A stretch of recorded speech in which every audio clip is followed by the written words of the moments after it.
Assembly Chamber. Sound.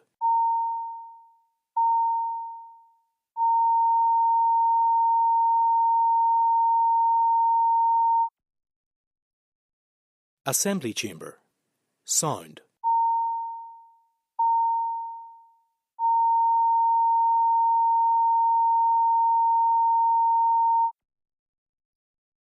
Assembly Chamber. Sound.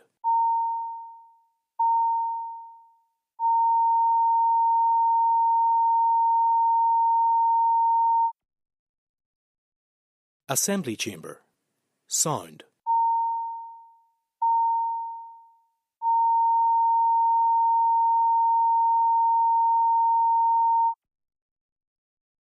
Assembly Chamber. Sound.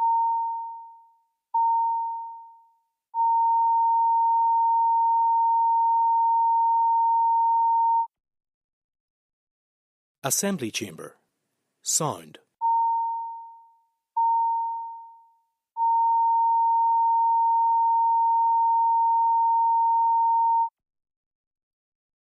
Assembly Chamber. Sound.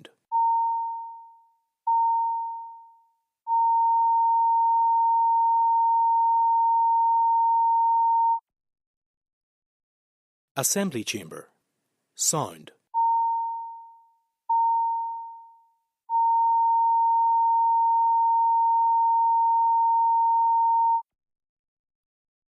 Assembly Chamber. Sound.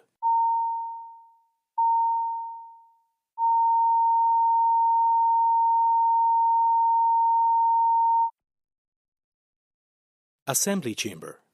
Sound.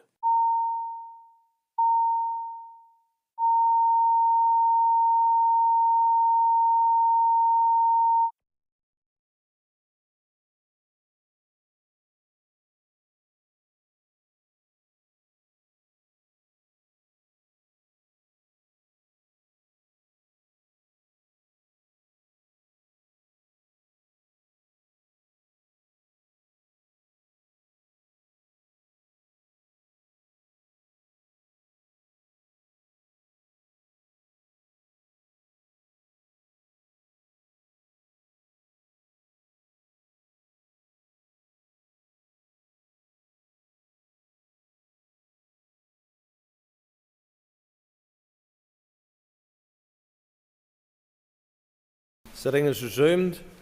It's time for questions to the Minister for Communities. Questions 1 and 15 are withdrawn. I call Paula Bradshaw.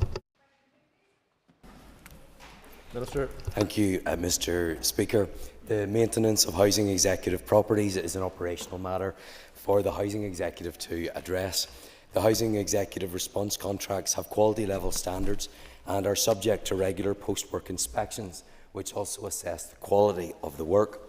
Where issues of quality are found, either from these inspections or through other means, they are raised with the contractor or the Housing Executive's direct labour organisation to remedy. This is monitored through the monthly contract performance meetings. Where quality issues have been raised, the Housing Executive holds the payment until the works have been completed to the satisfactory standard. If issues with quality persist, the Housing Executive holds escalation meetings with the contractor and improvement plans put in place and monitored until standards have been met. Ms Bradshaw.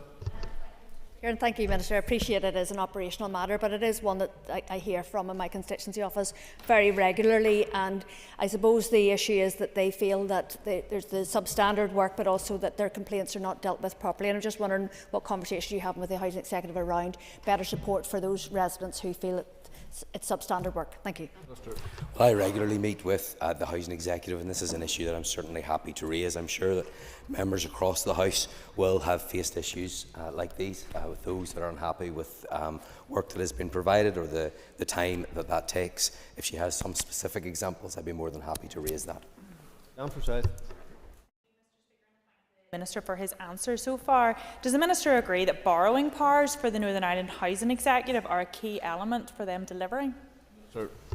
Well, absolutely, this is an issue as we deal with the backlog, which we now know is over £10 billion worth of investment that is required to deal with maintenance backlog, routine investment and a programme of retrofit. And that's why it is so important that we get that confirmation that the housing executive is able to borrow on the same basis as other housing providers in government elsewhere within the United Kingdom, for example, in councils. This is something that I now believe that I have executive support for, if recent conversations are anything to go by. I have engaged with the Finance Minister on this. Obviously, the Department of Finance is responsible for progressing the negotiations with Treasury, but I'm hopeful that we can get a resolution to this issue, that we can get the confirmation that we've been looking for a long time, so that we can borrow against our assets, not just so that we can build more homes, but importantly, we can do that retrofitting and maintenance and repair work that is so badly required. I call Andy Allen. And I appreciate the Minister's already alluded to the fact that most of this is an operational matter for the Housing Executive, but can the Minister maybe perhaps advise if he's had any engagement with the Housing Executive on their cavity wall installation plan in terms of providing funding for that? And if the Speaker will indulge me, maybe just to encourage members, if they've got time between now and 3 o'clock, NEA are in the Great Hall taking photos to mark Fuel Poverty Awareness Day tomorrow, so I'd encourage members to engage with them. Minister. Well, this is an important issue. In fact, it was the subject of a debate that I raised in this House back in early 2017. So it is hugely important, because we want to make sure that people can live in warm and comfortable homes, and insulation plays a really important role in that. It will be part of my conversations with the Housing Executive. It is part of that wider retrofit plan as well, to make sure that we have more energy efficient homes. And again, it speaks to the fact that we need to see that change in borrowing powers for the Housing Executive. Dodds. Minister.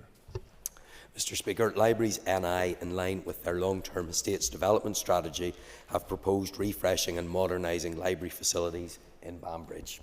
As an initial step, with the support of £115,000 of capital funding from my department, Libraries NI have recently acquired a potential development site from Armagh City, Banbridge and Craigavon Borough Council. This site is situated adjacent to the existing library facility. Libraries NI will shortly begin the process of drafting a supporting business case for the replacement library project, and this will in due course be submitted to my department for consideration. In the meantime, library services will continue to be delivered from the current location in the town. Notwithstanding the budgetary constraints in 24-25, my department has provided Libraries NI with just over £4.7 million in capital funding to progress committed projects. I am mindful of the importance and value of our public library network, which provides safe, welcome and inclusive spaces for people to read, work, study and access information and services. Mrs. Dodds. Thank you, Mr. Speaker, and thank you, Minister, for your response.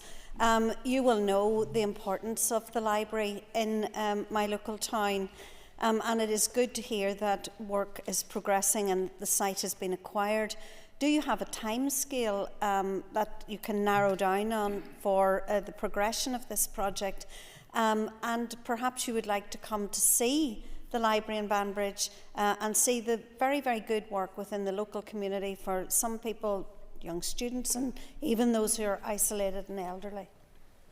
Mr. Speaker, I'd be more than happy to come to Banbridge to see what it is that the library provides, and importantly what they're not currently able to provide because of the lack of additional facilities. I can assure the member that I want to see this progressed as quickly as possible. I know that this is of concern to the member who has raised this with me previously, and I will do everything I can to progress as quickly as possible with that, because her colleague, Deborah Erskine, has also raised with me the importance of a library in her constituency, and I'm glad that we're now progressing with that and with the business case, and I hope to be in the same position with Banbridge Library as well, and libraries right across Northern Ireland. Nick Matheson. Thank you, Mr Speaker, and I thank the Minister for the assurance that he's committed to developing libraries all across Northern Ireland. So on that basis, could you provide an update on the redevelopment of the library in Newton Ards, and specifically what the engagement with Ards and North Down Borough Council has been, who remain a key partner to ensure that project can be delivered? Minister. Yes, well, the redevelopment of Newton Ards Library is a key priority for libraries, and I am grateful to Michelle McIlveen for having taken me out to see. I have to say, for a town the size of Newton Ards, very poor library facilities in terms of the space that is actually available. I'm pleased to confirm that they have submitted an updated business case to the department supporting the proposed redevelopment. Of course, there's very close working that is going on with the council because of the shared facilities and shared space there, and I look forward to working with Libraries NI and with Ards and North Down Borough Council to make sure that is progressed, because quite frankly Newton Ards deserves better than the space that it currently has. Cheryl Brownlee. Minister. Mr Speaker, depending on individual circumstances, carers may have access to a range of support in the social security system. Carers allowance is the main benefit for unpaid carers, which provides a measure of financial support to those unable to work full-time because of caring responsibilities. My department will shortly be bringing forward legislation to reform the earnings limit in carers allowance from April 2025. This will enable carers to earn more money from paid work while still retaining entitlement to the benefit. Those carers on a low income may be able to access additional financial support through income-related benefits such as universal credit, which also include extra premiums and elements for caring. In addition, my departments Make the Call service can carry out an entitlement check to ensure a carer is accessing all the benefits, supports and services available to them. Recommendations relating to additional support for carers were made in the Independent Advisory Panel's report into the future of welfare mitigations that was published in October 2022. Ms. Brownlee. And thank you to the Minister. I certainly welcome that. You will know the cliff edge approach which is going on within the caring sector, and how difficult it is for people trying to care and also trying to work and gain employment. So, Minister, could you detail exactly what the department will do to ensure that every carer or every potential carer, will this message be communicated to them to ensure that they're receiving the support that they will be entitled to? Minister.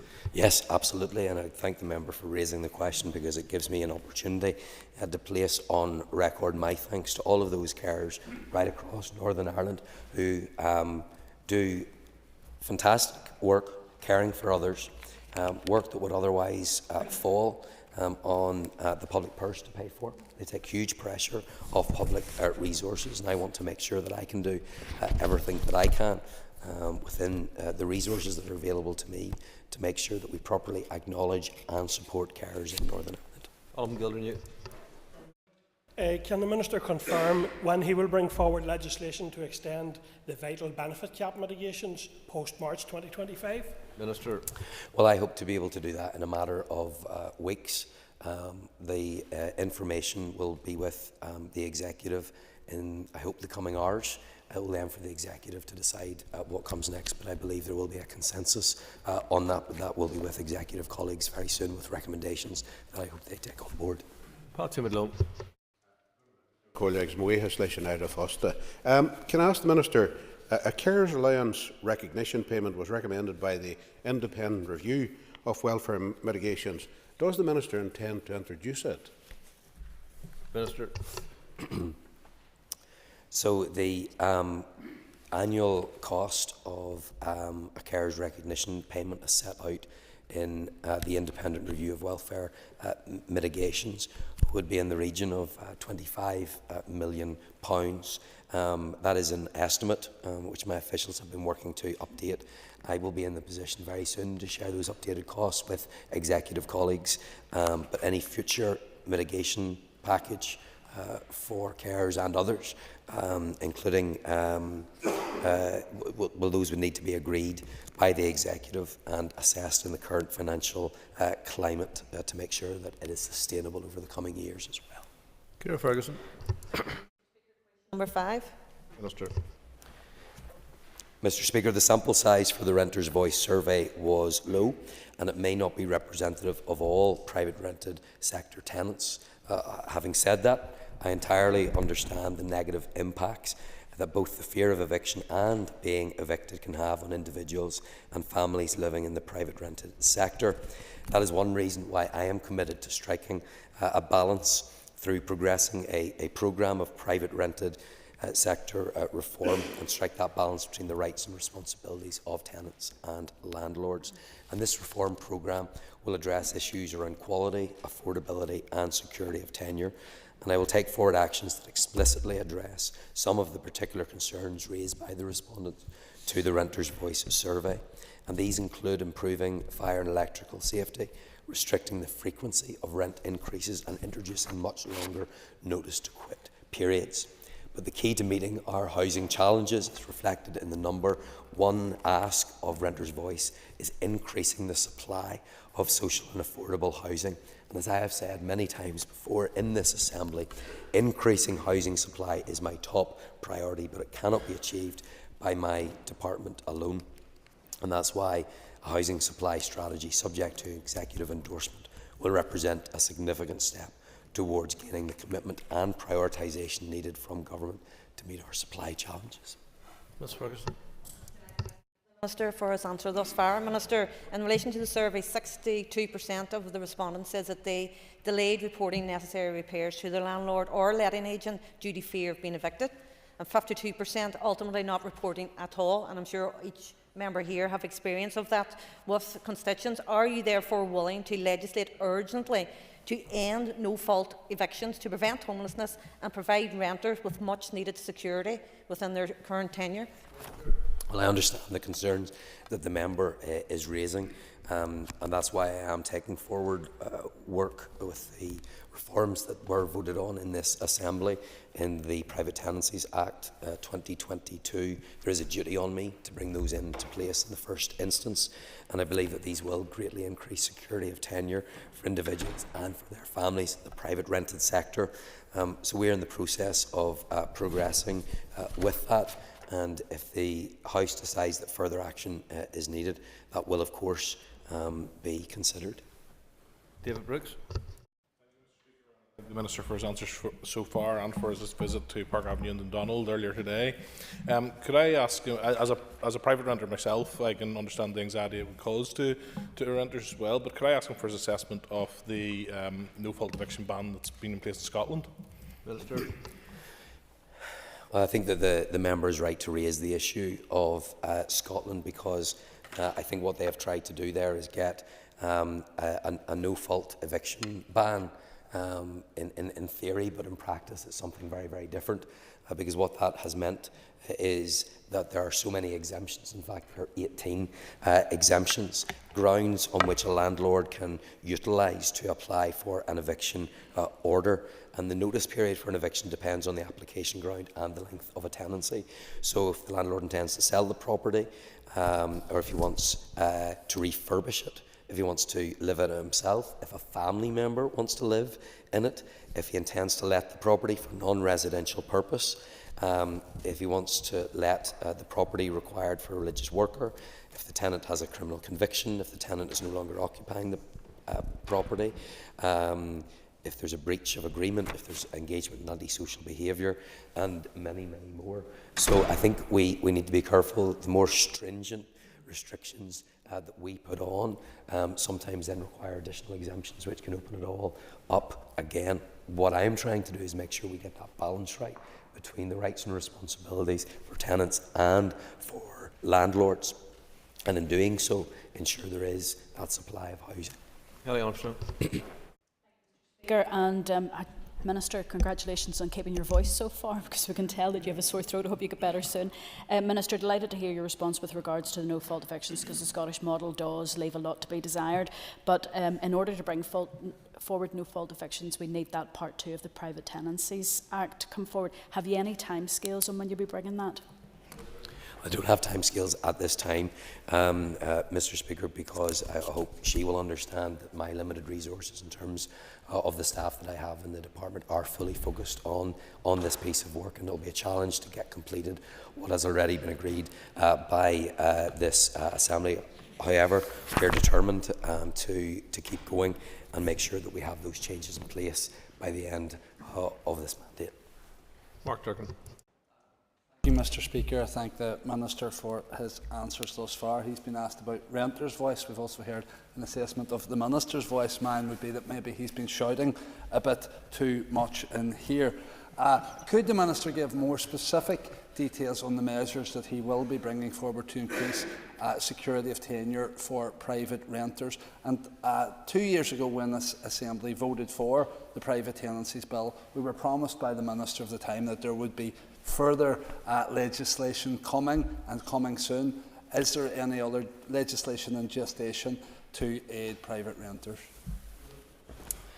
Well, the member will be aware, first of all, of the legislation and the regulation that I am progressing through this place. In fact, I think it was just last week I had taken through some of the additional regulations that came about as a result of the Act from 2022. But I can confirm to him that we will introduce longer notice to quits period as set out by Section 11 of that Act, which was mandated by the Assembly, and the longest notice period that a landlord must give a tenant are 8 weeks if the tenancy has not been in existence for more than 12 months, 4 months if the tenancy has not been in existence for more than 12 months but not for more than 3 years, 6 months if the tenancy has been in existence for more than 3 years but not more than 8 years, and 7 months if the tenancy has been in existence for more than 8 years. Paul Free. 6. Minister. Mr. Speaker, the next meeting of the United States Northern Ireland Cultural Working Group will be hosted by Historic Royal Palaces at Hillsborough Castle on yesterday, on Monday the 25th of November. National Museums Northern Ireland have been invited to this meeting to update the group on their exhibitions and programming plans for 25-26 to commemorate the 250th anniversary of the United States. This meeting will build on the relationships I established with key institutions during my recent visit to the United States. I have since written to these organisations again, including the America 250 Commission, the National Archives, the Library of Congress, the Smithsonian Institute and the White House Historical Association, welcoming the opportunity to explore collaborative projects that will promote the unique historical links that exist between Northern Ireland and the United States. To that end, I have asked my officials to extend an invite to the Interim Executive Director of the US Semi-Quincentennial Commission and Executive Vice President of America 250 to attend a future meeting of the group. And the working group are continuing to develop a programme with US partners to promote events in Northern Ireland and North America leading up to the 250th anniversary commemorations. Mr. Free. I thank the Minister for his answer. Given the significant history with the US and even my own constituency of North Antrim, how will my constituency benefit from this link? Well, I think there's a number of ways in which the member's constituency will benefit. First of all, we have been highlighting those who left these shores to go to the United States and whose descendants ascended to the highest office in the land, and he will be aware of Chester A. Arthur in his own constituency, whose father was born in Collybackie, and the homestead remains there to this day. So I hope that we will be able to highlight the presidents that have come from here, including Andrew Jackson in my own constituency as well. Of course, there are many others, 17 others, who have Northern Ireland connections.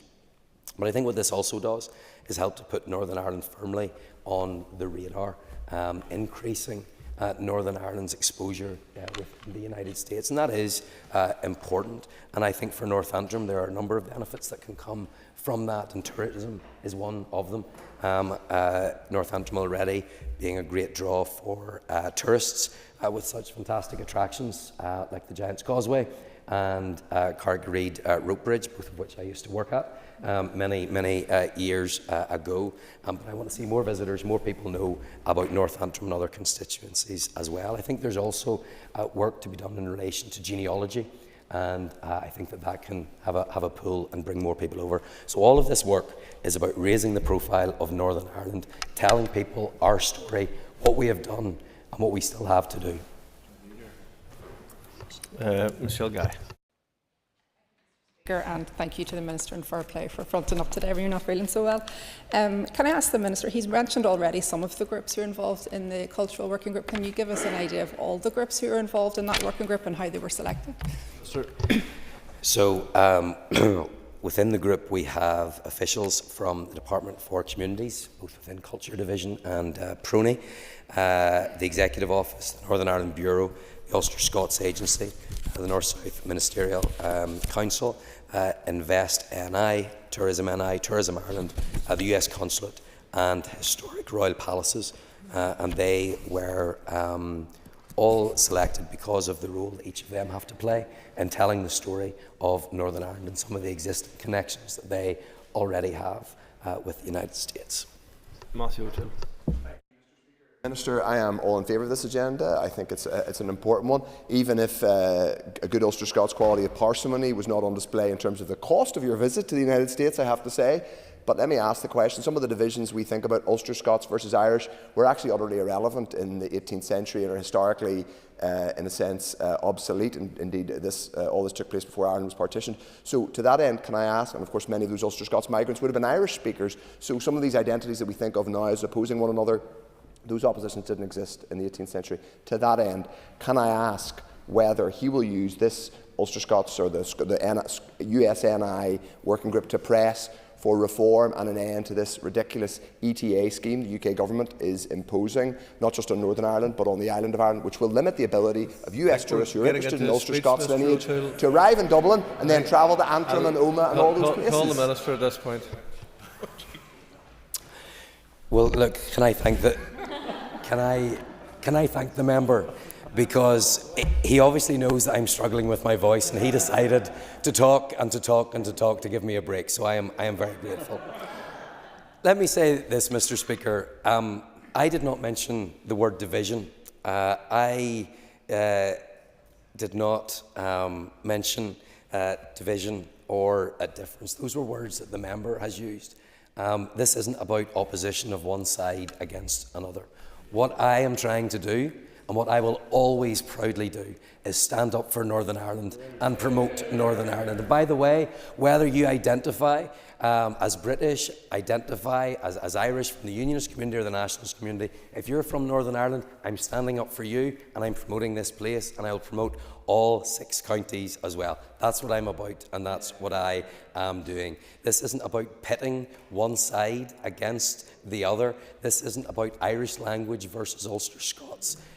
Well, the member says that he knows this, but he spent the opening monologue there in his question saying all of that. So a bit of a mixed message from him here today. I'm about promoting Northern Ireland. I want to tell people in the United States who we are, what we've done, what we're about. That's what I will continue to do.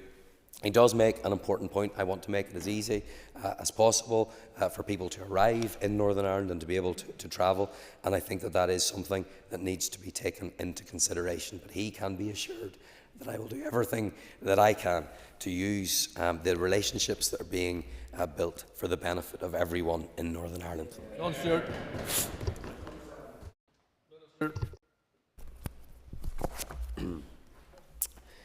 Mr. Speaker, on the 21st of September 2023, my department announced the closure of the boiler replacement scheme due to budgetary constraints. Prior to the budget decision, the scheme had seen a significant decrease in both the number of inquiries and application forms received in the previous 2 financial years. It was therefore decided to consolidate resources into the Affordable Warmth Scheme. That Affordable Warmth Scheme is open to applications and has business case cover to run until March 2026 and includes providing grants for boilers and central heating systems. I have allocated an opening budget of £7.175 million for the scheme to cover £5.2 million of approvals carried forward and £1.975 for new approvals in this financial year. My department has undertaken an equality impact assessment on its budget, and the Department of Finance has confirmed the outcome of the October monitoring round, and my department is currently working through the process to determine allocations. Mr. Stewart. Speaker, I thank the Minister for his answer. And the Minister correctly referred to the success of the previous boiler replacement scheme. He also said just how important it would be to get a new scheme in place, which is there. But, Minister, you will know that many people are unable to avail of the scheme given the criteria for it. So does he agree with me that we need to help those in low incomes who are in danger of falling into fuel poverty, and what more can he do to extend that application? Minister. Well, look, that's absolutely right, and that's why any new scheme will be considered in terms of what has come before and the success of the scheme that is currently in place. Let me make it very, very clear. I want to do everything that I can to make it as easy as possible for people to live in warm and safe homes. That is why I will be bringing forward in the next number of weeks a consultation on a new fuel poverty strategy, which will outline options for the way forward as well. It is vitally important that we do more and that we invest earlier. As much as I want to be in a position to give out support for people to help heat their homes, I think it's more important that people's homes are well insulated in the first place, and that's a much better use of resource. And I'll do everything I can to make sure that we are helping those who are most in need. Ryan Kingston. Thank the Minister for his answers so far, and I hope it hasn't set back his throat recovery. It certainly hasn't reduced the fire in his belly, as we've heard. And as the Minister, we heard earlier, tomorrow is Fuel Poverty Awareness Day across the UK, organised by National Energy Action. And can the Minister update us on the progress of the Northern Ireland Fuel Poverty Strategy? Yes, Mr. Speaker, I will shortly be launching within the next number of days a public consultation for the draft fuel poverty strategy to provide a long-term framework for reducing fuel poverty, recognising that this will have positive impacts on both mental and physical health, especially for the most vulnerable in our society. And the fuel poverty strategy proposes an ambitious vision of a warm, healthy home for everyone, underpinned by guiding principles of long-term sustainable solutions, a needs-based approach and collective and participative working. It will focus on making homes more energy efficient to address the root causes of fuel poverty and reduce the poor health outcomes associated with cold homes. It will also address how to support those living in or at risk of fuel poverty, improve consumer protection and include proposals for a new fuel poverty energy efficiency scheme. Neil McAllister. With about half a minute, Minister. Mr. Speaker, my department's review of the Executive's People in Place strategy has broadly concluded with the development of a draft strategic framework. This has been informed by the views expressed by stakeholders through a wide-ranging sectoral engagement exercise, and the draft strategic framework, which will align with the anti-poverty strategy, is currently undergoing a quality review exercise and will be provided for my consideration by the end of December 2024. Move on to topical questions, and I call Daniel McCrossan.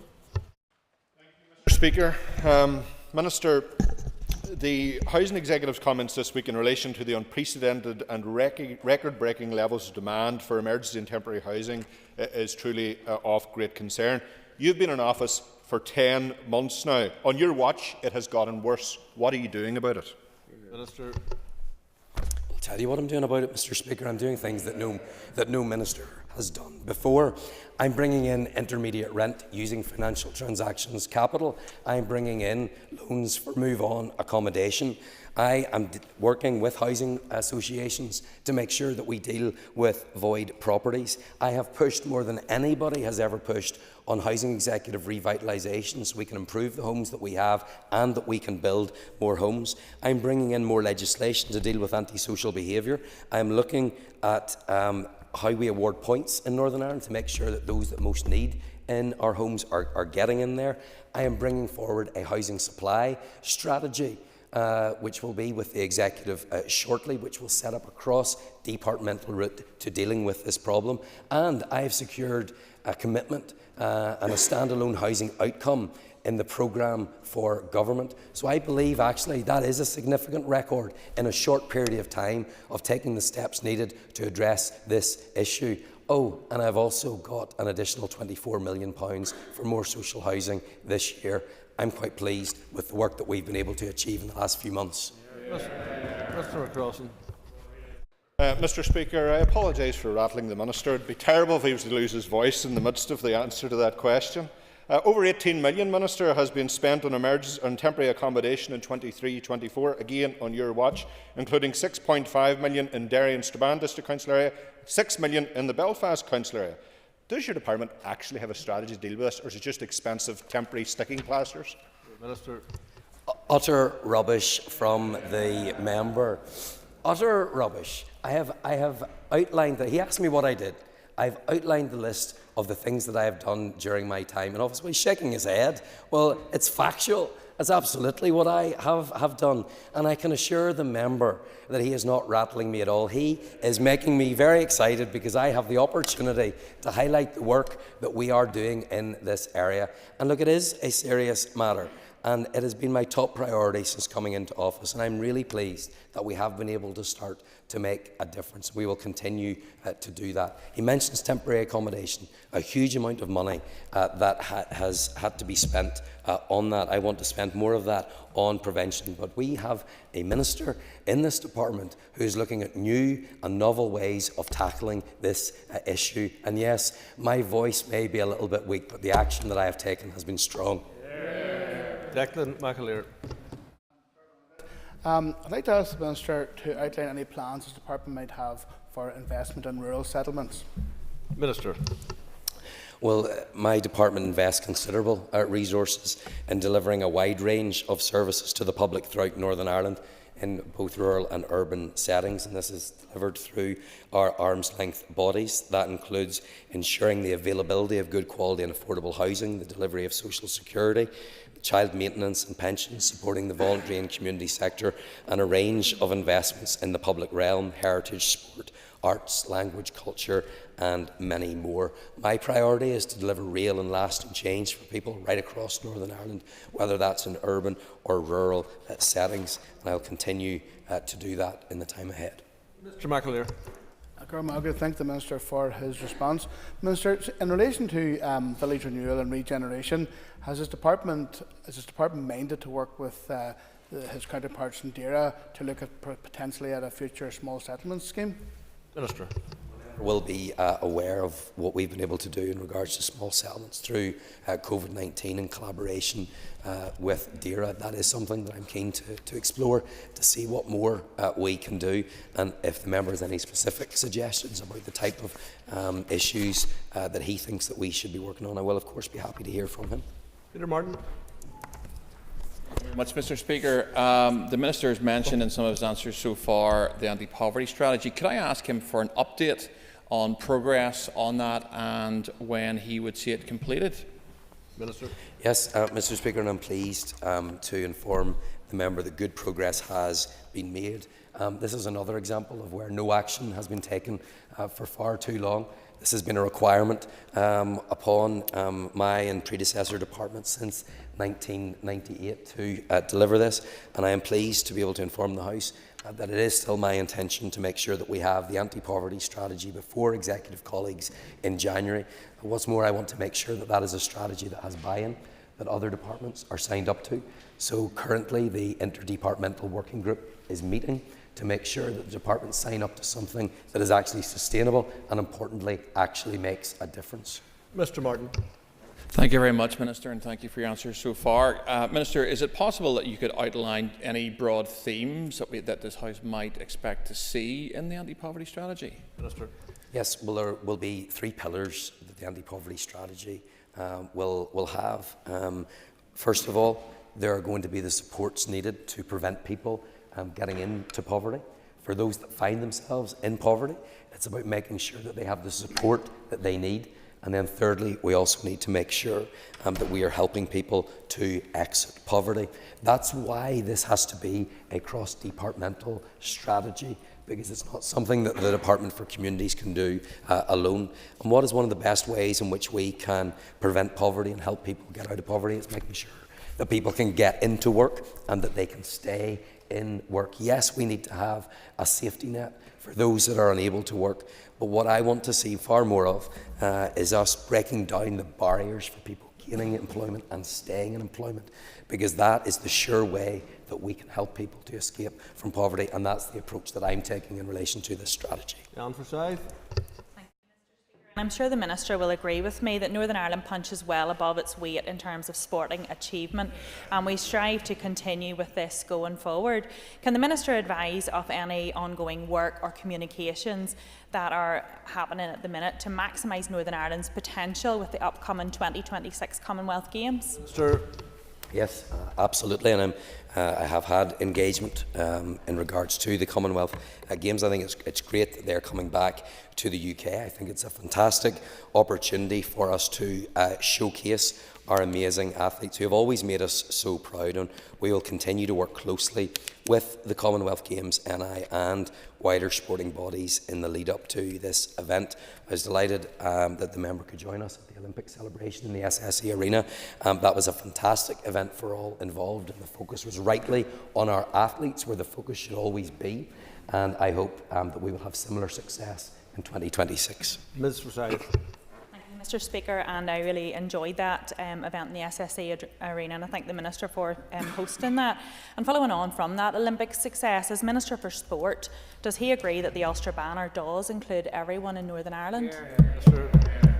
Well, it'll not surprise the member to hear that I agree with what she has said. I have to say I believe that the campaign that we are currently hearing about is ill-advised at best. I was concerned to learn about the discussion and consideration of changing the flag. As we have seen at the Olympics, our athletes have always kept their focus on sport and were able to represent Northern Ireland, and politics wasn't made anything of. Unfortunately, I think politics has been dragged into this now. This was something I've not been consulted on. If I had been consulted on, I would have made it very clear that I do not think that we should be upsetting the status quo on this, but that we have had athletes that have been very happy to represent Northern Ireland at the Commonwealth Games. They should continue to be allowed to do so, and I think that it's best for everyone involved with this just to be put to bed. Philip McGuigan. The initial gambling code of practice currently out for public consultation makes no reference to who is responsible for monitoring compliance with the code. Can I ask the Minister to confirm who will be responsible for this? Well, I'm grateful to the member for raising this, and this is something I want to see in as soon as possible, because he'll be aware of the concerns that I have expressed in relation to this as well. That is not an issue that has come up directly in the conversation that I have had so far, but I'm very keen to hear the members' views on this, and we will take the views of others as well before we come to a final decision. Mr. McGuigan. Okay, I thank the Minister, and the APG related to gambling harm will certainly be making a response in relation to that. Further to my first question, Minister, the initial code of practice refers to the Betting, Gaming, Lotteries and Amusements Order of 1985. However, it seems no one has taken responsibility for the monitoring and compliance of this legislation or enforcement. So similarly, can I ask the Minister to confirm who is responsible for monitoring and compliance and enforcement of that legislation? Minister. I want to be able to give the member as accurate information as possible, so I will come back to him on that. But I think he's right to raise the issue because we absolutely need to make sure that the appropriate monitoring is in place. Thank you. And further to the millions of pounds for social housing that the Minister secured in the October monitoring round, can he update us on how many new social houses does he expect to be able to fund in this financial year? Minister.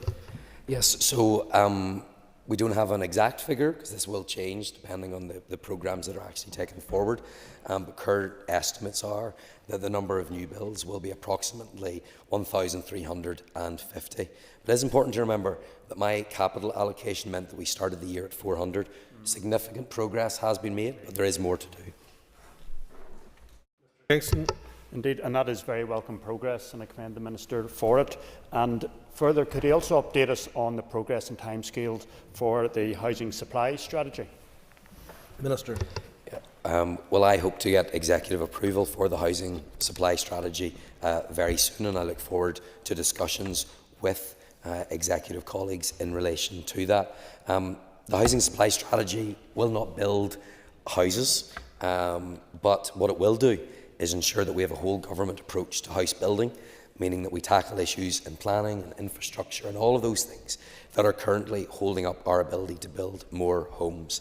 I welcome the engagement that I've had with other ministers to date. I hope that recent events have pushed this up the political agenda, that people understand the need to do something about this, to take real and meaningful action, because there are lots of things that we've been able to do in the department, lots more that we have to do, but we need all of government working together, quite simply, to make it as easy and as straightforward as possible to get building. Robbie Butler. I want to take the Minister just back into the Commonwealth Games, because I'm going to stay away from flags because I think you answered that one. In regard to the Commonwealth Games and your willingness to engage with the Scottish Parliament, could you outline to the House what your ambition would be for Northern Ireland's participation? Minister. Well, I can tell you what I hope our participation will mean: more medals for Northern Ireland, and I have faith and confidence in our athletes to deliver just that. In terms of engagement with the other devolved administrations and with Scotland, I look forward to doing that through the normal channels, but also to highlight what it is that we might be able to do to put the spotlight on Northern Ireland, and I look forward to continuing conversations that have already happened at an official level. Mr. Butler.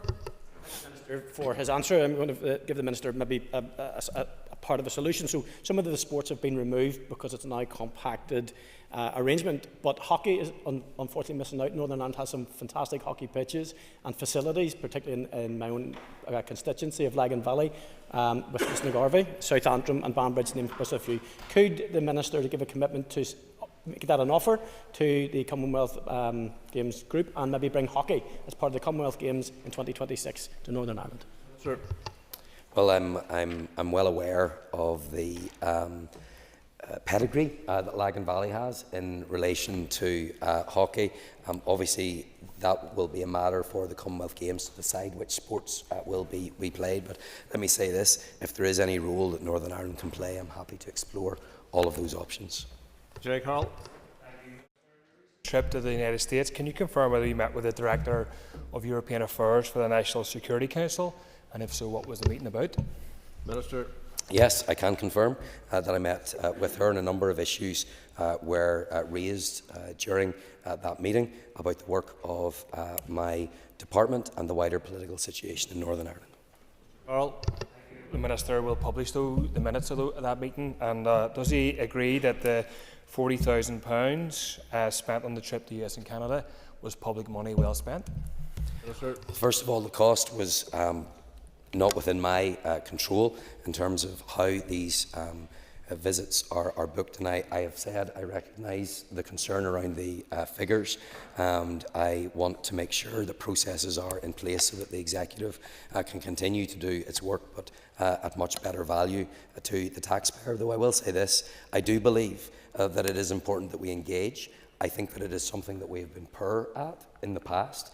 I think that there are a number of opportunities for Northern Ireland in terms of our economy, in terms of the cultural connections that we can build, in terms of everything that I have outlined in regards to the 250th anniversary of the signing of the Declaration of Independence.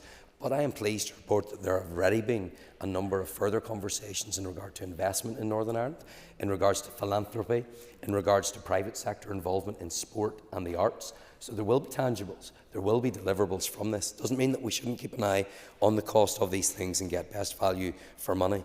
But I can tell you, I'm about promoting Northern Ireland, I'm about selling Northern Ireland, and I'm about making sure we get more investment and more people coming here to visit Northern Ireland. That concludes questions to the Minister for Communities. Can I commend you, Minister, on persevering in difficult circumstances to make your voice heard, and thank you for that today and fulfilling your duties. We now move to the next item of business, or go back to the next item of business, and that is a debate on Maternity and Children's Hospital project. And I call Alan Robinson to wind on the point of order.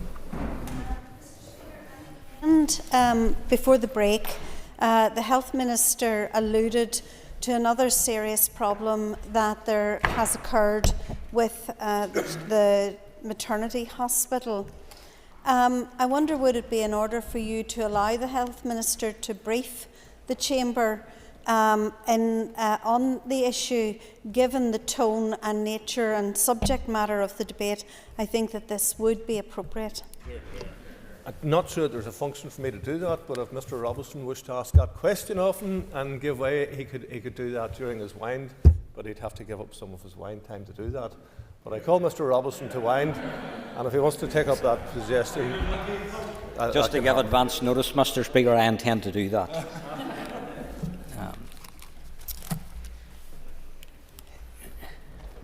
Okay. Thank you, Principal Deputy Speaker. I want to thank everyone today who contributed to the debate. There was a good range of views across the chamber, and I want to particularly thank the Health Committee members.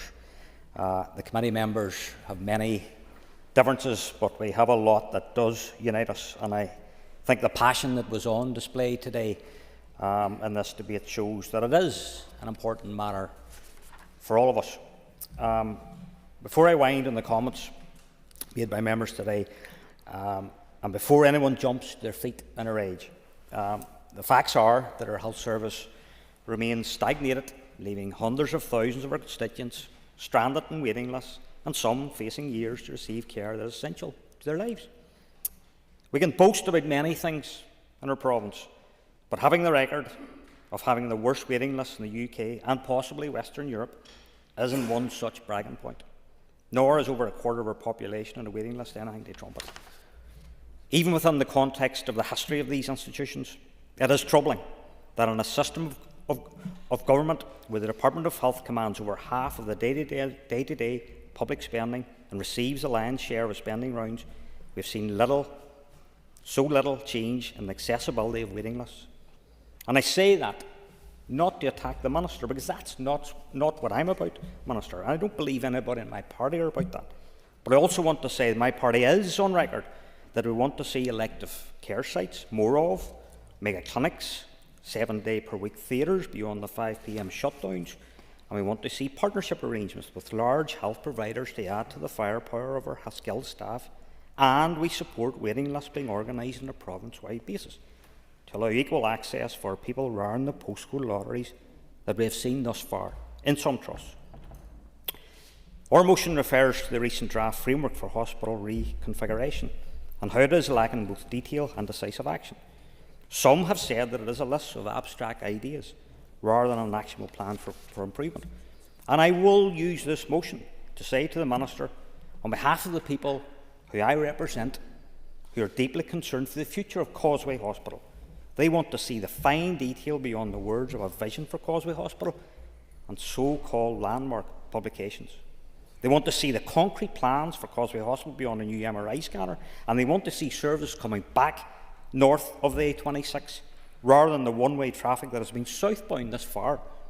Causeway stands ready to lend its weight to the overall fight to improve our health service.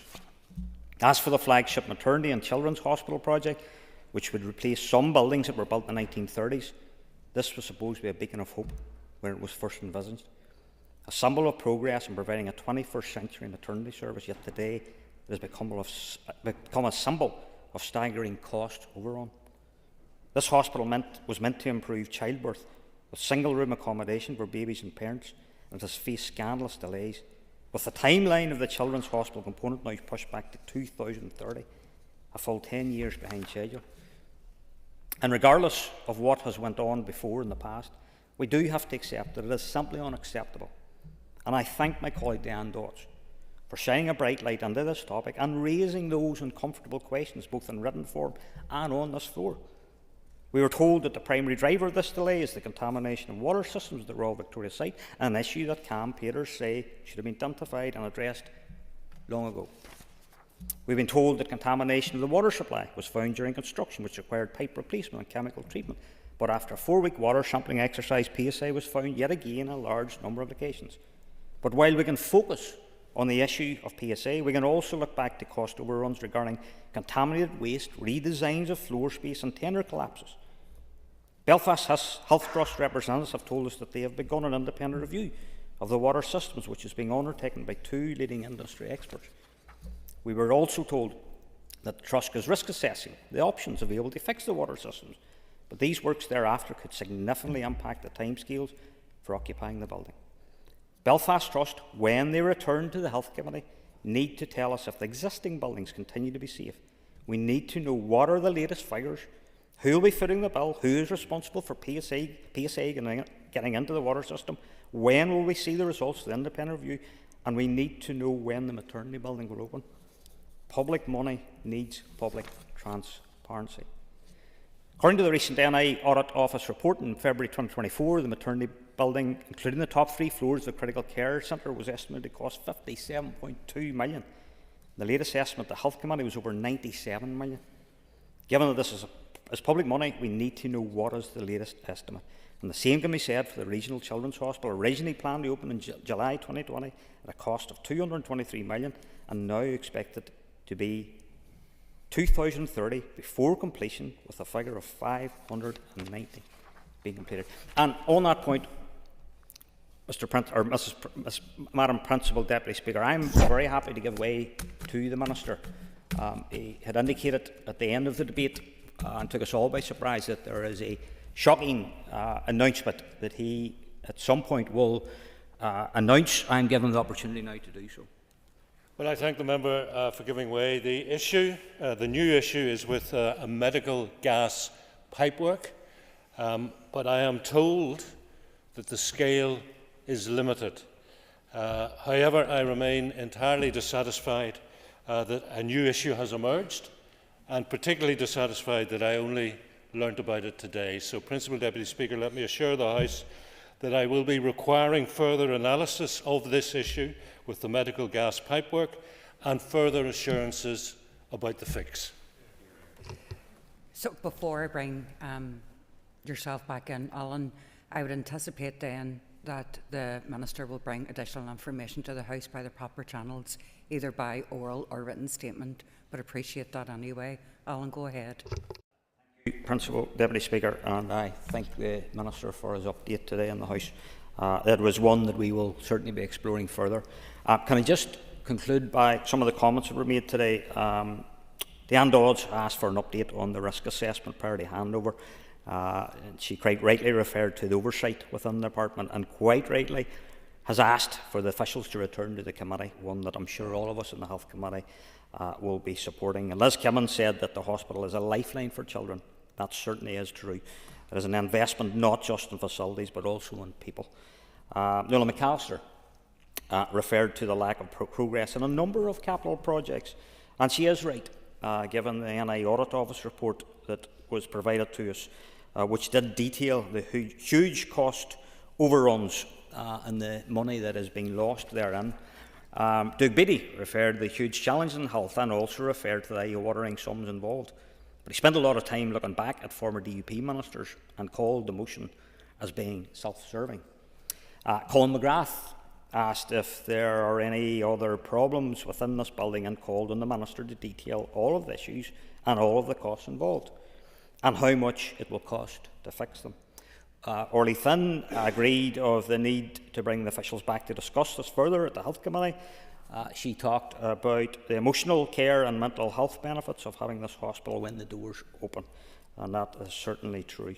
Philip Brett, eloquent as he is, quite rightly gave support to the Minister and clarified that this is not an attack on the Minister or his party.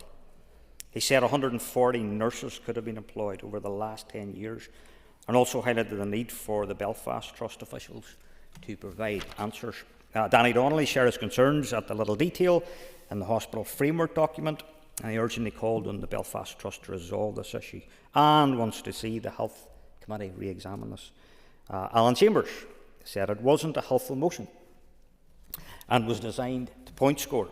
Can I say this is not the case? The health service is too important to engage in that. It's not the game that I have ever played. Jerry Carroll referred to the crumbling health service. He talked of the importance of the workforce and the pressures that they're under. That is absolutely true. The Minister called the motion offensive and referred again to the irony klaxon, which often rings over at departmental headquarters. He talked about the funding gaps dating back to 2011. and I welcome that he tells the House of the uncomfortable conversation that he's had regarding this and other important topics at hand. He was very combative today. I do applaud him for that. I hopefully he will be as combative to his officials with regards to this particular topic. Just to conclude, Madam Deputy Speaker, I join with my party colleagues and some of those across the floor in calling for the Minister of Health to commission a full and independent inquiry into the handling of the 10-storey maternity and children's hospital project. And both Diane and I commend the motion to the floor. Perfect timing. So the question is that the motion standing on the order paper be agreed. All those in favour say aye. Aye. Contrary of any noes? No. Okay, clear the lobbies. The question will be put in 3 minutes.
Fasten the doors. Okay, order, members. Order. The question is that the motion on the order paper be agreed. All those in favour say aye. Aye. Contrary of any noes? No. I think the ayes have it. Think the ayes have it. Okay.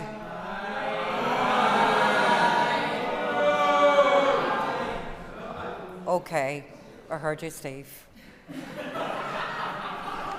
Do we have tellers?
Okay, members.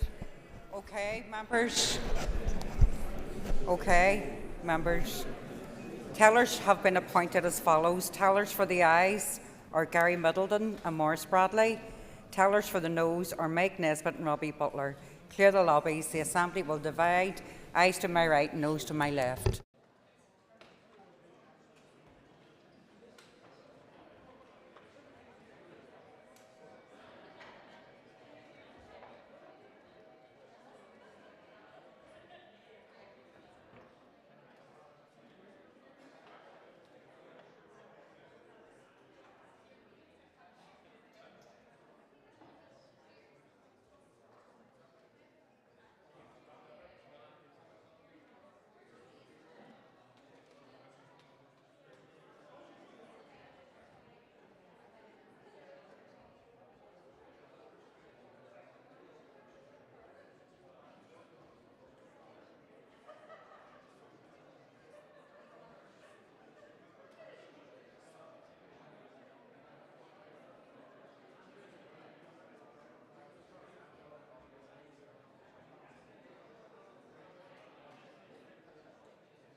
Secure the doors.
Order, members.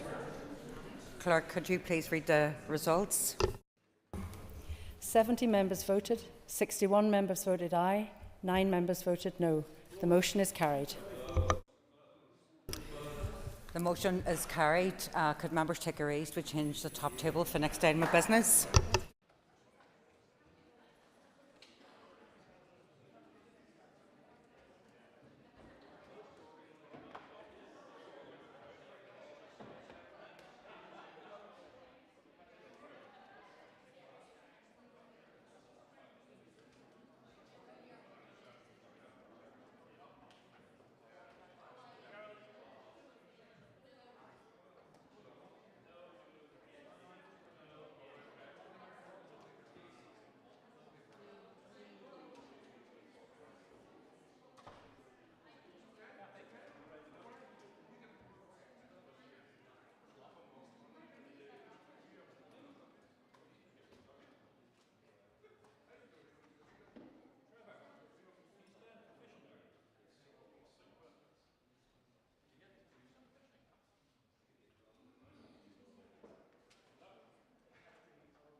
Order paper is the adjournment. The question is that the Assembly do now adjourn.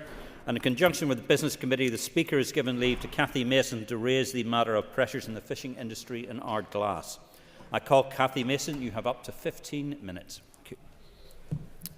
I really welcome the opportunity to table this debate to highlight the need to protect our fishing industry in Ardglass, a vital lifeline for our communities, for our economy and of course for our heritage.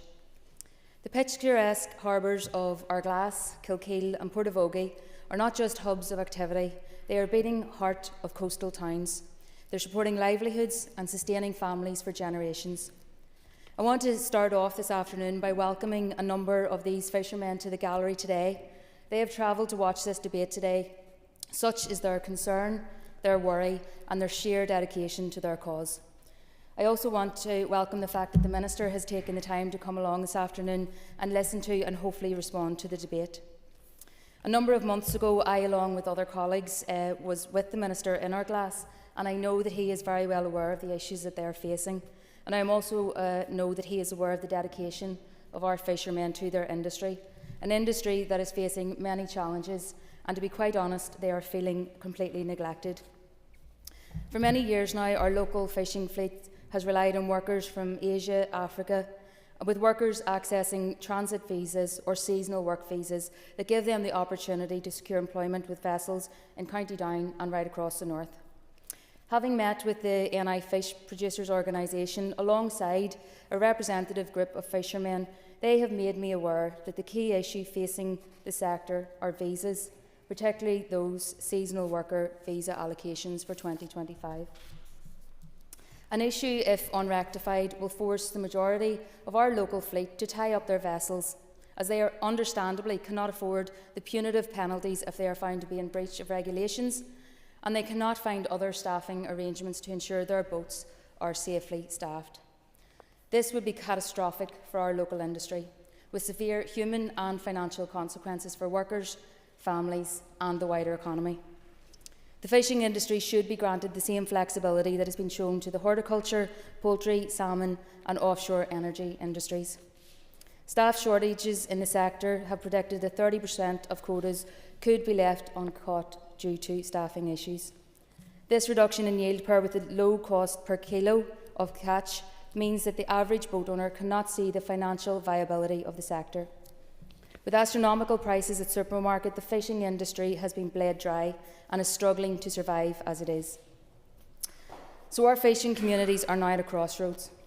Either the British government continues to ignore the appeals of the fishing industry and pushes them further down the path of neglect and socio-economic deprivation, or it recognises, as we do, that with considered, sensible and, let's face it, minor tweaks to policy, the future of this industry will be bright enough to support its communities for generations to come.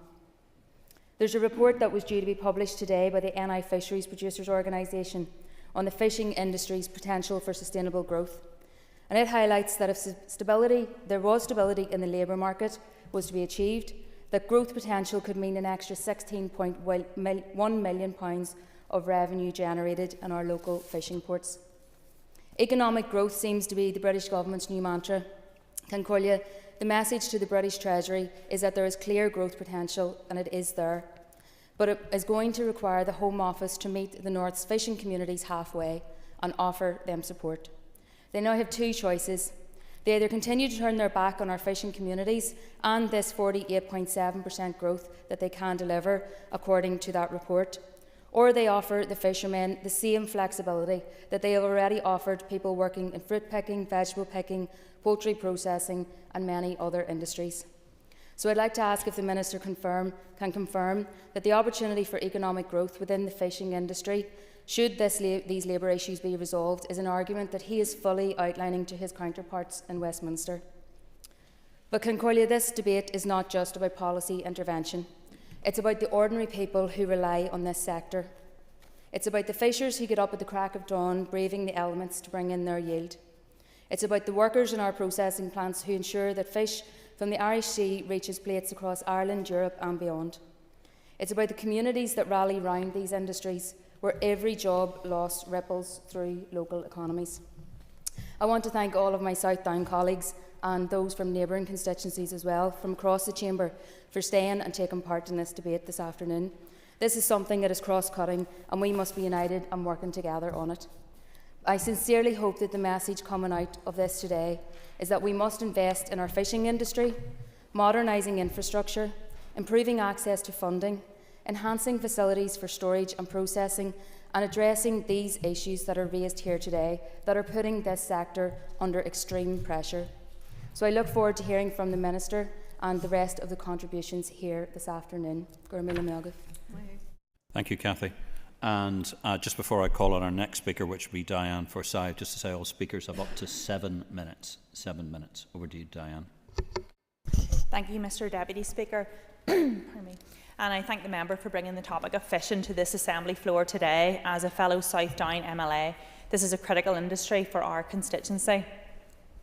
And Northern Ireland's fishing fleet is predominantly based in the 3 harbours managed and maintained by the Northern Ireland Fishery Harbour Authority in Kilkeel and Ardglass in South Down and Portavogie in our neighbouring Strangford, the constituency of my colleagues Michelle McElveen and Harry Harvey, who are joining us in the chamber this evening.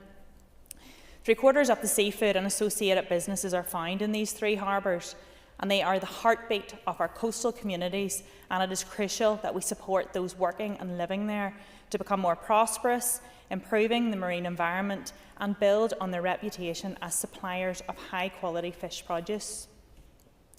And the primary and most pressing challenge that is facing our fishing industry is the workforce.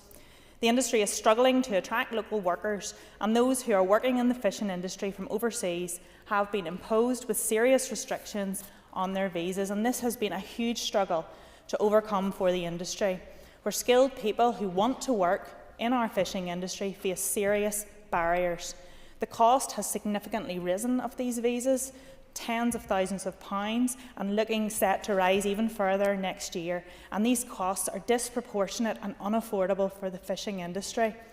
And as we know, fishing and immigration issues are governed in our UK government at Westminster, and unfortunately for us in South Down, we have an MP who does not take his seat there. But however, I am extremely proud of our DUP MP team, including our neighbouring MP in Strangford, Jim Shannon, for standing up and fighting for the fishing industry in Northern Ireland at the heart of government for many years, standing side by side of all of us here in the Assembly. And our representatives will continue to do this, but I ask the dear Minister here today, what is he doing to represent the Northern Ireland fishing industry on these issues? Is he speaking into the heart of our UK government on their behalf? And across the country, seasonal visas are being granted for different aspects of farming, as Cathy Mason outlined. And I asked the Minister, why can this not be applied to fishing too? Can he advise us on his position on this here today? Now, our fishing industry needs its workforce, and I want to put on record, contrary to some commentary, that NIFPO and NIFPO have taken the lead on improving crew welfare is a high priority, having engaged Human Rights at Sea International to review crew welfare conditions in the fleet. Such is the seriousness that they place upon this.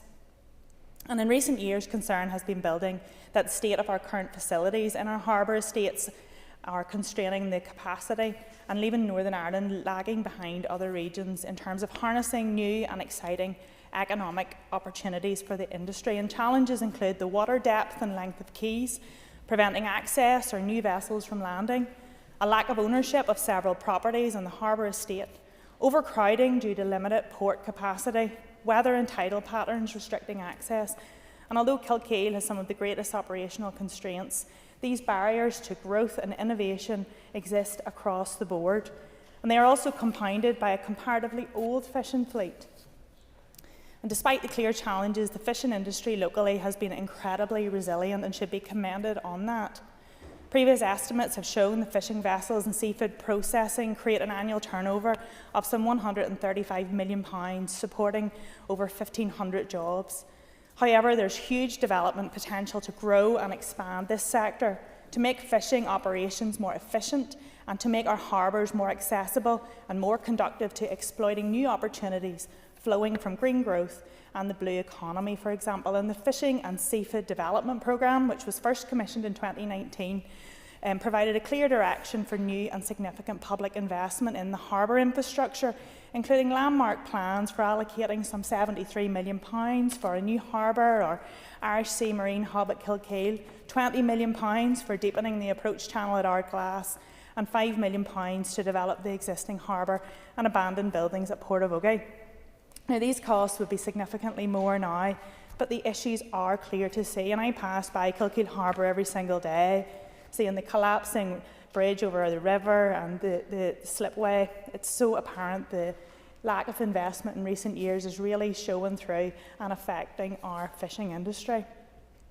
But we are all well aware of the current budgetary pressures, but I do ask the Minister, could he please outline his plans and allocation towards the investment in the fishing industry? The DUP wants to see Northern Ireland's fishing industry be prosperous and sustainable. We have thought hard on many issues and delivered on things for our fishing industry and will continue to work hard for them. We want to see resolution on the visa issues for the fishing crew, and we call on the Minister to support this.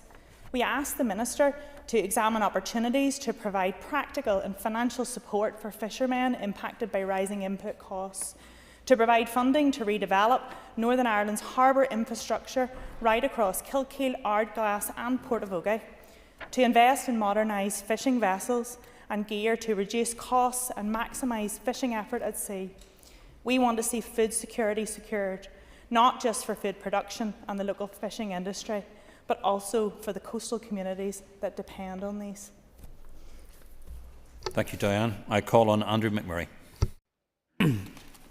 Thank you, Deputy Speaker, and thank you, Mrs Mason, for bringing the debate here today, and thank you to the representatives of the fishing industry that are also in the gallery. The fishing industry is key to our rural and coastal communities and their culture and identity. It is also an important sector of our coastal economy. In 2021, there were 341 fishing and seafood processing enterprises in Northern Ireland with a turnover of 135 million and the equivalent of 1,550 full-time jobs. These activities added a gross value of £55.5 million to the economy. The quarters of this came from the businesses located in and around Ardglass, Kilkeel and just outside our own constituency, Portavogie. Fishing also supports a whole range of ancillary sectors in the blue economy. Boat building and repair are an obvious one, as are fish markets, but there are others which may be less well known. Skippers already use their skills and seafaring knowledge to provide support services to offshore wind farms, for example. This will only become more important in the future. There's also potential for other blue economy sectors to be developed in and around our fishing ports, and these as well will depend on a skilled local workforce. In 2021, Ardglass, Kilkeel and Portavogie supported 240 such ancillary businesses with a turnover of 129 million, the equivalent of over 1,400 full-time jobs. Their economic impact is nearly as significant again as the impact of fishing and seafood processing alone.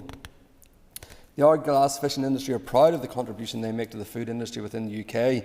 As one representative of it to the industry put it to me, they're the last bastion of UK fish caught in UK waters sold in UK supermarkets. I think this shows very clearly just how important the sector is to the coastal areas of Southdown and Strangford, and how much poorer, financially and culturally, we would be without it.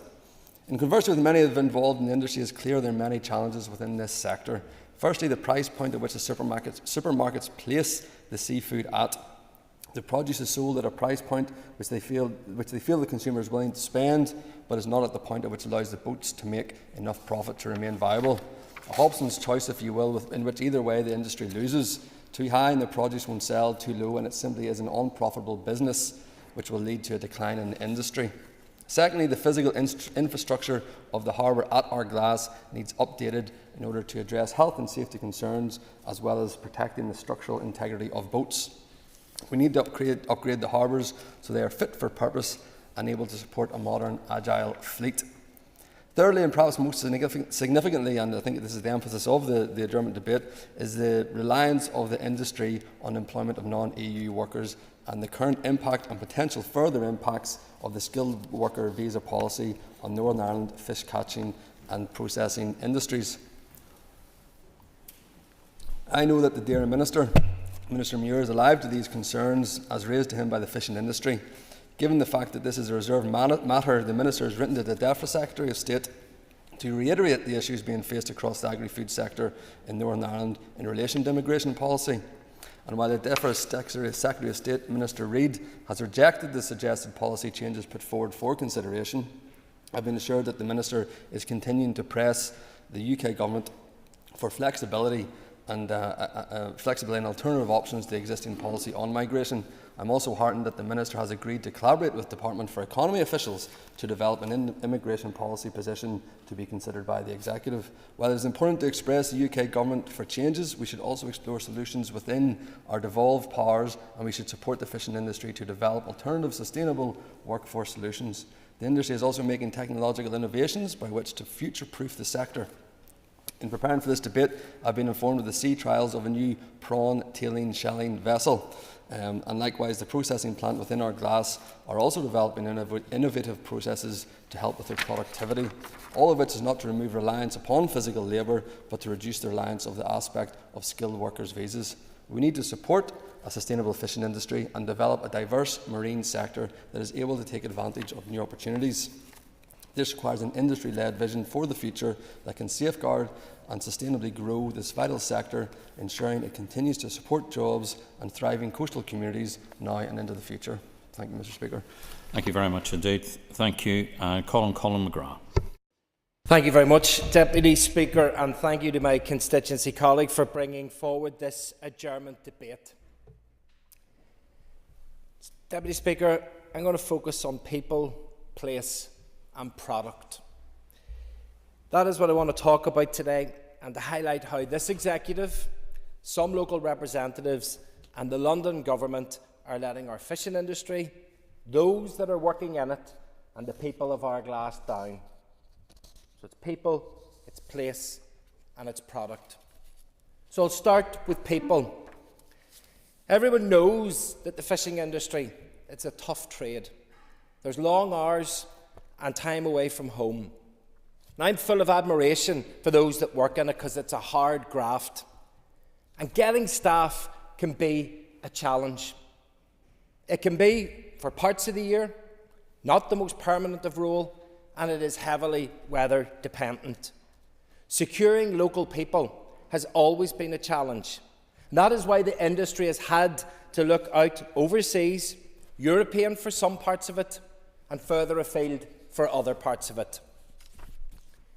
In respect of visas for seasonal workers, this has been a real note of concern for those in Ardglass.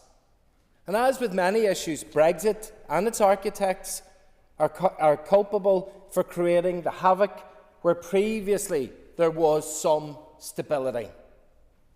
Following Brexit, the UK recognised exemptions for non-EEA seasonal staff who were involved in the edible horticultural sector. However, they did not recognise fish processing as being part of that industry. Everyone involved in the sector, particularly in Ardglass, knows that fishing, and by extension fish processing, is seasonal. And so the industry in Ardglass depends upon having seasonal staff. It's a lifeline that they depend upon. And just last week there was a debate in Westminster on this very matter, secured by my colleague Claire Hanna MP. But where was the MP for South Down? Where was Sinn Féin in fighting for that industry last week in the place where it was needed? Now, I know that Sinn Féin say that they will work with those in Belfast, those in Dublin and Brussels, so that those in fisheries and farming can get the best possible deal. So given that Sinn Féin have brought this adjournment debate, what has been the result of those efforts? And Deputy Speaker, as a member of the opposition, I was proud to lead an adjournment debate at the beginning of October, to hold the Agriculture Minister to account and continue to do so. But since then, South Down's Alliance MLA has brought an adjournment debate directed at the Sinn Féin Minister. Now we have South Down Sinn Féin bringing forward a debate directed at the Alliance Minister, and unless I'm mistaken, next week we will have a South Down DUP debate directed at the Sinn Féin Minister. Yet all of you guys are in the executive together. You can work together to be able to effect that change, instead of coming in here for adjournment debates. The fishing industry in South Down is under serious pressure, and there is a pathway to relieve that pressure, and we all must work together for it. But if we don't have, what we don't have is the political buy-in from those parties who can actually make the difference in fishermen's lives. This executive and some local parties letting the people of Ardglass down. And then what about the place, the infrastructure, the changes that could make the industry more sustainable, help make the work easier to load and unload, and to ensure that the harbour could deal with bigger boats? Well, in the previous mandate, the announcement from the then Minister Putz to bring forward the Fisheries and Seafood Development Programme was welcomed by everyone across the political spectrum. The programme then stalled due to the collapse of these institutions. And with the restoration in February this year, there was real hope in the sector that our new Agriculture Minister would commit to progressing that programme once more. I appreciated that the Minister met with representatives from the sector in Ardglass last March, heard their concerns, but there was little by way of concrete actions, as he had to await the budget allocation from the Sinn Féin Finance Minister. And when it became clear, following that budget allocation, that the Fisheries Seafood Development Programme did not get its funding, and that it would have to drift a little and progress merely to the next stage, I wrote to the Minister to ask for an update on that funding position. And his response detailed that the 1.2 million could not be found to progress the works, but he would have to seek the funding through in-year monitoring. So I look forward to hearing in the Minister's mind whether we will have that 1.2 million to progress this idea further forward. People, place and product. The executive not delivering and letting the people of Ardglass down. And finally, the product. We have known for years that quotas are hard to come by. They place restrictions on what could be caught and were, and often a catch that had to be tipped back into the sea. But somehow the industry always managed to get through. It survived through their grit. But that has changed, because we know that there are difficulties on the horizon, for example, about quotas of herring. And also, we have fishermen that can't get access to Strangford Loch to trawl. The level of disconnect between what the fishing industry can catch, can process, and are permitted to do is massive. And if this isn't fixed, it could be an end to this industry. Product. This executive letting the people of Ardglass down. People, place, product. Governments and some parties continue to let the people of Ardglass down. The time for all responsible for our fishing industry to step up and to do something for them is now. Thank you. Thank you, Colin. I call on Michelle McElveen. Pressures in the fishing industry in Ardglass are exactly the same as the pressures facing the industry in Portavogie. And I welcome the skippers from Portavogie, from Ardglass and Kilkeel to the gallery this afternoon. Given the importance of Portavogie Harbour to my constituency, this was one of the first debates that we had in this House on its return. Back on the 27th of February, I moved a debate on the issues facing the fishing industry in all 3 of Northern Ireland's commercial harbours. Like many sectors, fishermen face rising input costs, and there's a real need for practical and financial support. Mr Deputy Speaker, I've seen the devastating impact that a lack of support and increased bureaucracy has had on the Portavogie fleet, and the consequences that this has had on the community involved. There's an important role for the Department to play in ensuring that the local fishing industry is in a position to take advantage of new fishing opportunities and to contribute to green growth. This includes investment in modernising its vessels and gear. However, there's a real and existential threat facing fishermen operating out of all of Northern Ireland's ports, and that's the access to skilled labour. And as other speakers have reflected, and I don't wish to rehearse the detail, but this is a problem which has the industry on its knees. And the Minister will know that this is something that I've raised during debates and through questions to him, to the Minister for the Economy and the First and Deputy First Ministers. And to be frank, as other members in this chamber have said, if no action is taken in this regard, there won't be a fishing fleet. Now, during the debate in February, I pointed out the catching sector is already struggling to address labour shortages, particularly among UK residents, and also facing difficulties in the processing sector. As a result, the seafood sector is massively reliant on non-UK labour in both the catching and processing sectors. 82% of the NEFROP's fleet rely on non-UK labour, compared to 70% of the static gear fleet and 52% of the demersal beam trawl fleet. I'm in frequent contact with representatives from the fishing industry, and one fisherman recently told me that he hadn't fished since Christmas because he couldn't find a crew, and he's now selling his vessel. Another fisherman hadn't been out to sea in over 6 weeks, but yet he was still paying the crew despite not being able to sail. So he's nothing coming in, but his outlays are still there. Analysis by Seafish DEFRA's NDPB shows that if the crew issue isn't resolved, Northern Ireland prawn trawlers can expect to make operating losses of between £41,500 and £83,500 per vessel, and that's probably conservative. I'm pleased that following my request that this matter is now being seen as an executive issue with the Agriculture Minister, the Economy Minister and the First and Deputy First Minister involved, and it's absolutely vital that this issue is addressed. But members may already be aware of this, but this month Northern Ireland fishermen are conducting sea trials of automated stunning and deheading machines. And while a skilled crewman can tail 1 stone of tails per hour, these machines are designed to tail 15 stones of tails per hour, and this could be revolutionary for the industry. This would allow the fishermen to catch their quotas in fewer trips, which would result in less fuel burned. The machines would also improve crew welfare. Machines, however, aren't cheap and cost in the region of £180,000 each.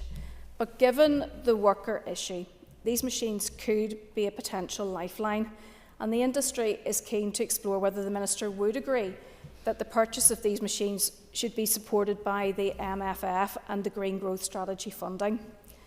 The other key issue is the closure of the Isle of Man fishing grounds, and the Minister will be aware again of the questions I've submitted in this issue and the member statement I made to this chamber on the 23rd of April.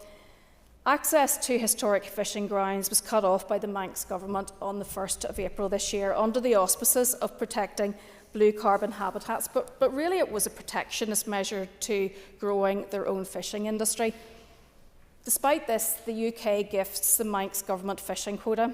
The reward for that generosity is having our traditional fishing grounds snatched away from us. At that time, I asked for some means of compensation being offered to our fishermen for the loss and to support diversification, perhaps in the form of additional herring quota. I still want to see that happen, and I would hope that the Minister is advocating for this. However, I'm also disappointed to note that a request by the Northern Ireland Fishermen's Federation to meet with the Minister again on access to labour issues was turned down and instead delegated to officials.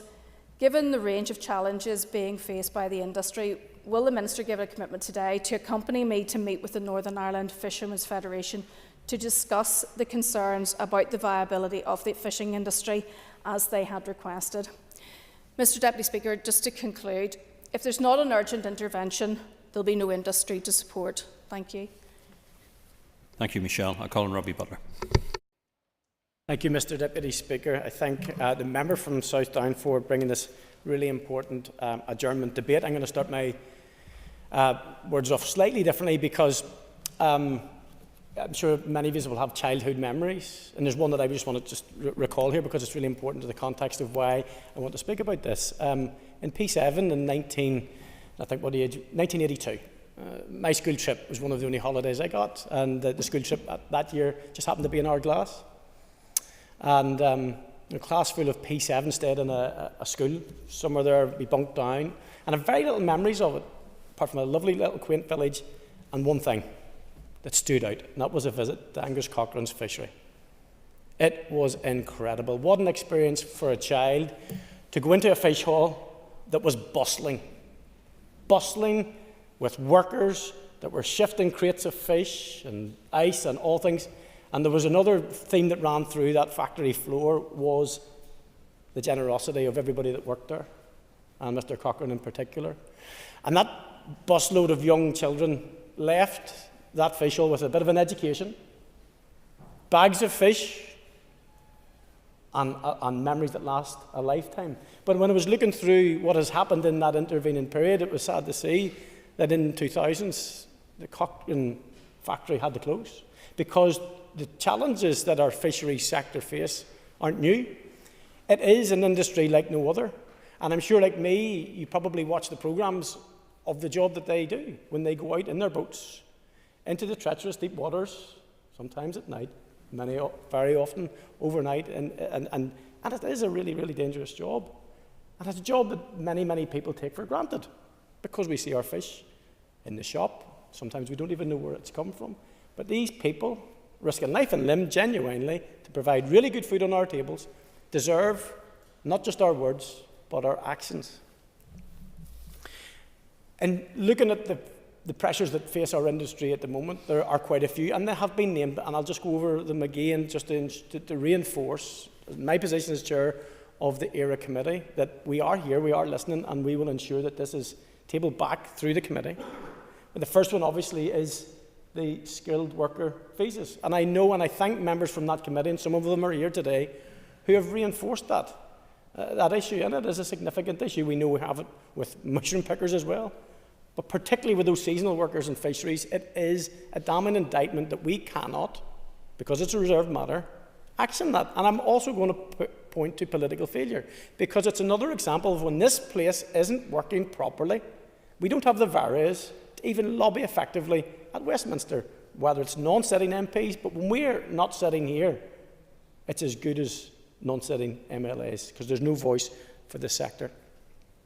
And I hope that the Minister will speak to this, because it is right and proper that food security, as we've talked about in this last number of weeks, particularly in and around the agricultural space, we're talking about horticulture in the committee shortly, and in fisheries, they're intrinsically linked. There is a food security circle, and fisheries is absolutely part of that. And even more so, because, let's face it, fish is good for you.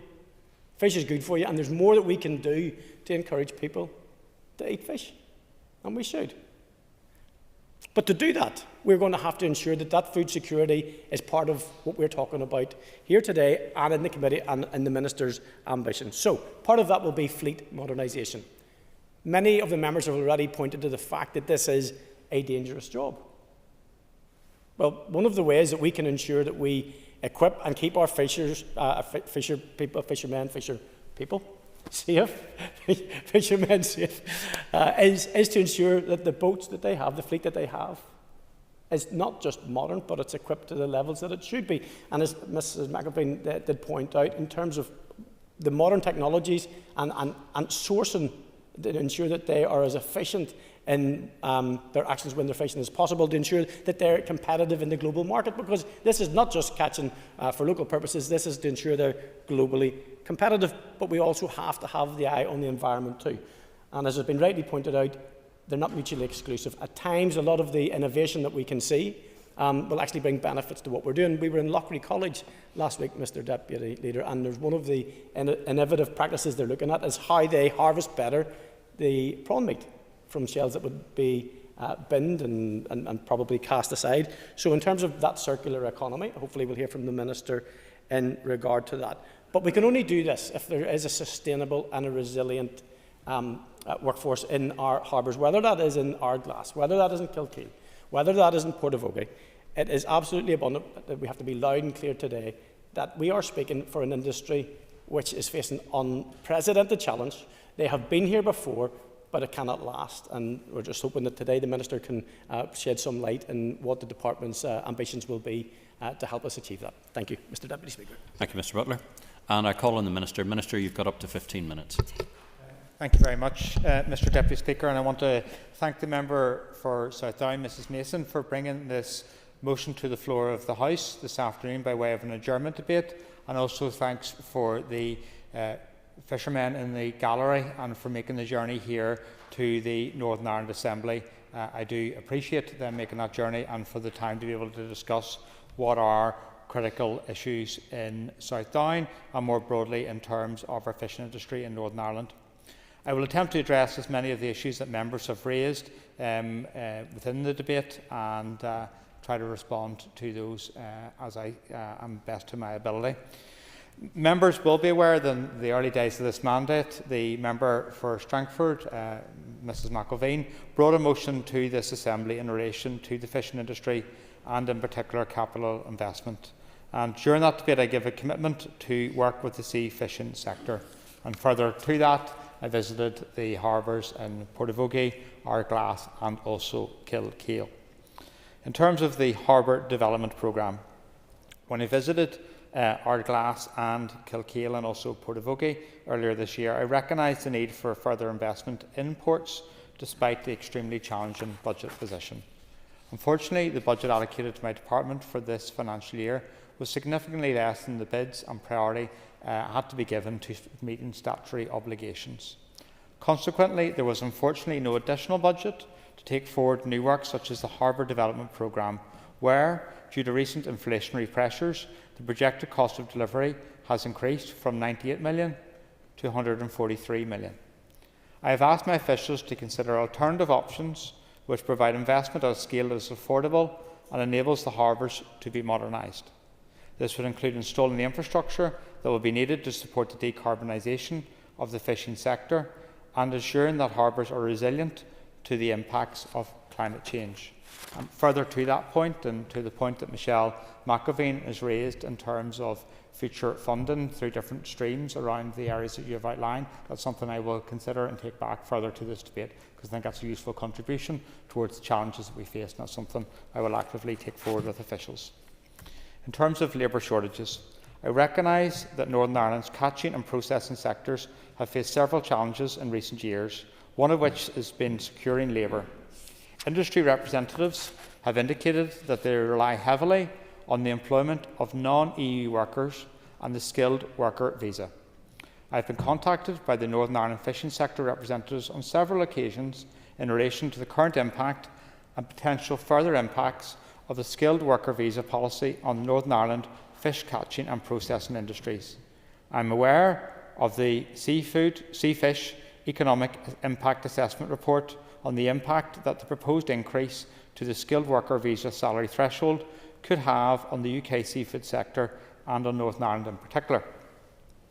It is particularly concerning that the Nayforps fishing is the most adversely affected, as it's the most economically important fishing sector in Northern Ireland, worth around £20 million in landings. This could potentially have a major economic impact on local coastal communities, dependent on the fishing industry, including job losses and reduced income. Some of these communities rely heavily on the fishing industry for employment. Indeed, the fishing industry is part of the community. I have written to the DEFRA Secretary of State to reiterate the issues being faced across the agri-food sector in Northern Ireland in relation to immigration policy. A response was received from the DEFRA Secretary of State on the 29th of October this year, in which Minister Reid has rejected the suggested policy changes put forward for consideration. I will continue to press the Home Secretary and other relevant government ministers to review the current policy, and my officials will continue to liaise with Home Office and Border Force officials to discuss flexibility and alternatives to current migration policy. Access to labour challenges is being faced by sectors across the economy in Northern Ireland, and as such it has been agreed by my officials that my officials will work in collaboration with the Department for Economy officials to develop an immigration policy position for the Executive to consider, and I have correspondence I have exchanged with the Economy Minister on that, and I think that's an important step forward. It is important to emphasise that these challenges are a result of policies of the UK Government, and we must explore alternative solutions that are within our devolved powers.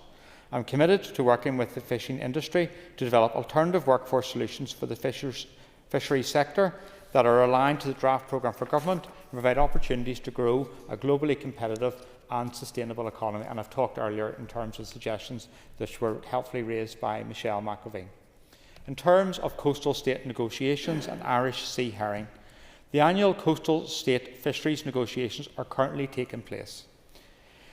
For Irish sea herring in 2025, I've been informed that the ICAS advice provides two options for headline advice.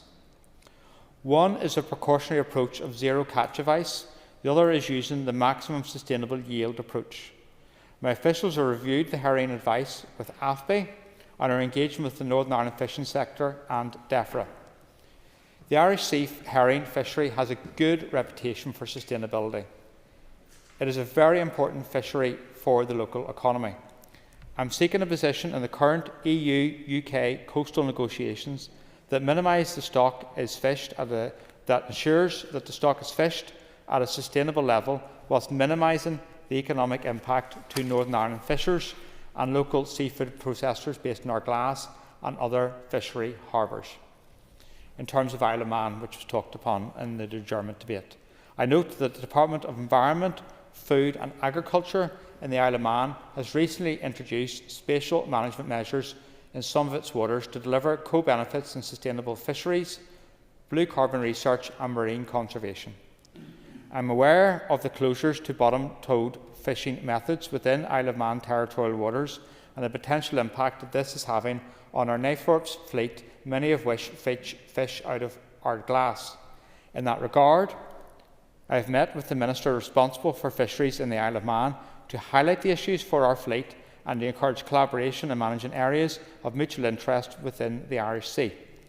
Officials in my department and industry representatives have lobbied the Department of Environment, Food and Agriculture in the Isle of Man, and the outcome of the consultation was to reduce the size of the Isle of Man closed areas and reduce the impact on the Northern Ireland fleet. The impact of the closures is still being monitored.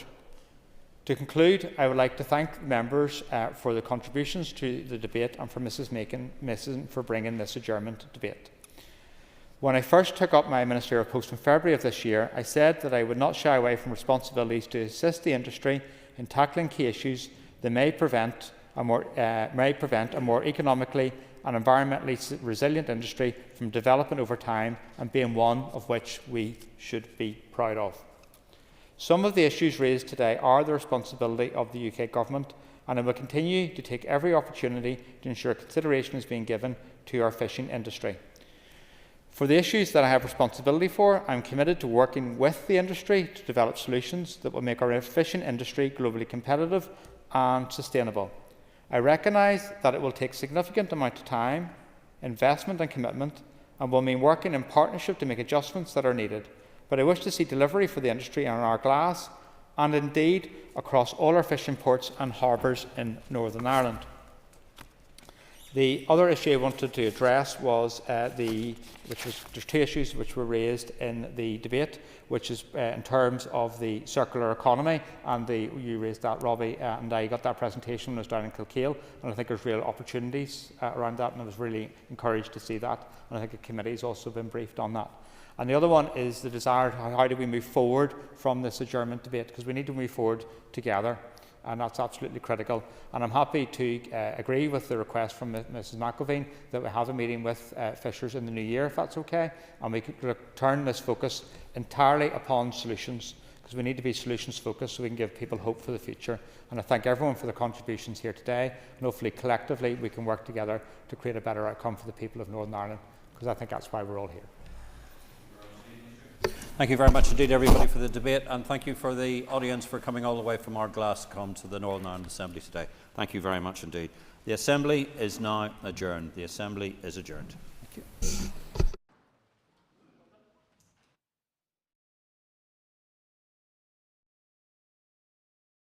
Assembly Chamber. Sound.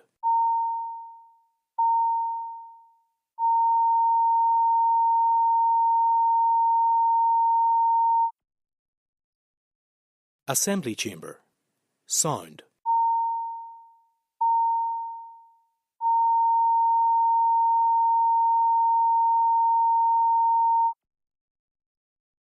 Assembly Chamber. Sound.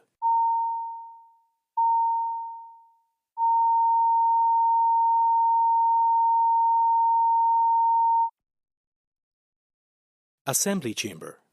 Sound.